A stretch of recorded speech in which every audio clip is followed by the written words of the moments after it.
नमस्कार, आप देख रहे हैं दैनिक भास्कर। दैनिक भास्कर कार्यालय पर हमारे यहाँ हाई कोर्ट के अधिवक्ता उपाध्यक्ष गणेश नाथ मिश्रा जी मौजूद है। आज हम इनसे बात करेंगे परिषदीय विद्यालय में जो 50 से कम बच्चों को मर्ज किया जा रहा है, जिसे सीतापुर में वहाँ हाई कोर्ट ने तो रोक लगा दी है। क्या ये पूरे प्रदेश में रोक रहेगी?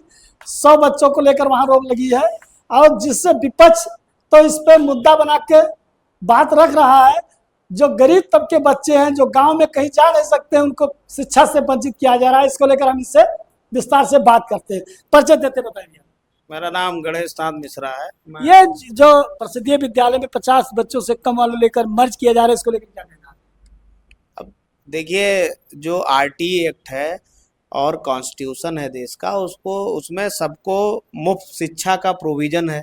उस मुफ्त शिक्षा के प्रोविजन के लिए प्राइमरी विद्यालय खोले गए थे और उसका तात्पर्य ये था कि शिक्षा मुफ्त भी हो और आसान भी हो, विद्यालय पास होने चाहिए थे।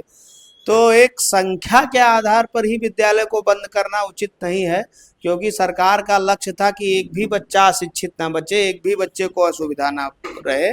तो वो कोई व्यवसाय तो है नहीं कि विद्यालय से लाभ है तो चलेगा और नहीं नुकसान है तो नहीं चलेगा। इसलिए विद्यालय बंद करना जो है वो समाज के हित में नहीं है। मर्जर कर रहे हैं वो भी समाज के हित में नहीं है। अगर एक बच्चा भी है तो उसकी शिक्षा जो है उसी तरीके से होनी चाहिए जिस तरीके से सरकार का लक्ष्य है, जिस तरीके से कानून में प्रोविजन है। ये भी कहा जा रहा है कि 6 साल के बच्चे को वहाँ एडमिशन लिया जा रहा है, जबकि मांटेसरी स्कूल में 3 साल से बच्चों को लिया जा रहा है। इसके बीच में बच्चे गांव में बचते नहीं हैं, तो कहाँ से उनके यहाँ बच्चे मिल पाएंगे?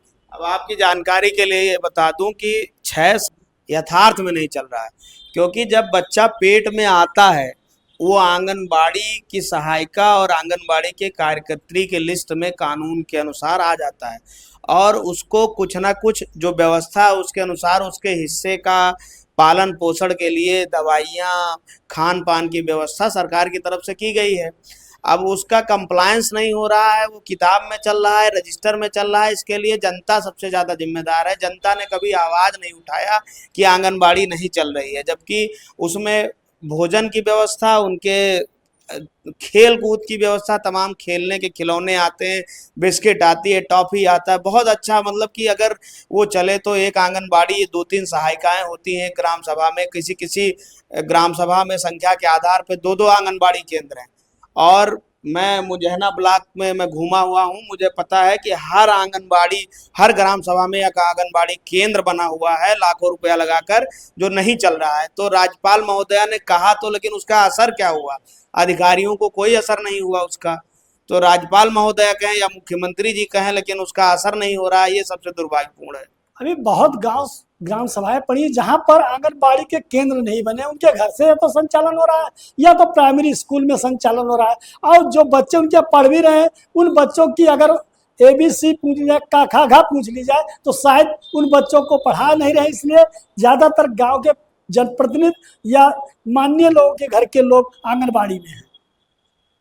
देखिए, गांव में हर तरीके के लोग हैं। गांव में गरीब भी है, गांव में मध्यम वर्गीय भी हैं और कुछ पैसे वाले, अधिक पैसे वाले भी हैं। लेकिन आंगनबाड़ी में अगर आप जाकर के देखेंगे, चाहे जिसके घर के लोग कार्य कर रहे हैं, पर उनको चूंकि लाभ मिलना है, उस लाभ को भ्रष्टाचार करके ब्लॉक से लेकर CDPO से लेकर के सब लोग उसमें हिस्सा लेते हैं। तो वो नाम उसका अंकित हो जाता है जैसे ही, और उसके हिस्से का जो बजट है वो आता है, उसके हिस्से का जो खेल खिलौना है सब आता है और उसका उपयोग नहीं हो पाता है। जनता किसी से नहीं डरती है तो शिकायत क्यों नहीं करती? इसका ये कहना कि बड़े लोगों के घर के लोग आंगनबाड़ी में हैं इसलिए लोग शिकायत नहीं कर रहे हैं, ये तो बड़ा दुर्भाग्यपूर्ण बात आप कह रहे हैं। क्योंकि प्रधान के खिलाफ इतनी शिकायत होती है, इतनी शिकायत कोटेदार के खिलाफ होती है, ये क्या सामान्य आदमी होते हैं? गाँव का सबसे ताकतवर आदमी प्रधान माना जाता है और प्रधान के खिलाफ सबसे ज़्यादा शिकायत आज के समय होती है। और यहाँ से लेके उच्च न्यायालय तक लोग, सुप्रीम कोर्ट तक जाते हैं लड़ने प्रधान के खिलाफ। तो आंगनबाड़ी के लिए ये कहिए कि जागरूकता नहीं है, लोगों को पता ही नहीं है, बस रजिस्टर चलता रहता है, इसीलिए लोग शांत हैं। इन्होंने परिषदीय विद्यालय बंद को लेकर आंगनबाड़ियों को बेबाकी से जवाब दिया। आप हमारे दैनिक भास्कर खबर को देखने के लिए चैनल को सब्सक्राइब करें, लाइक करें और कमेंट करें।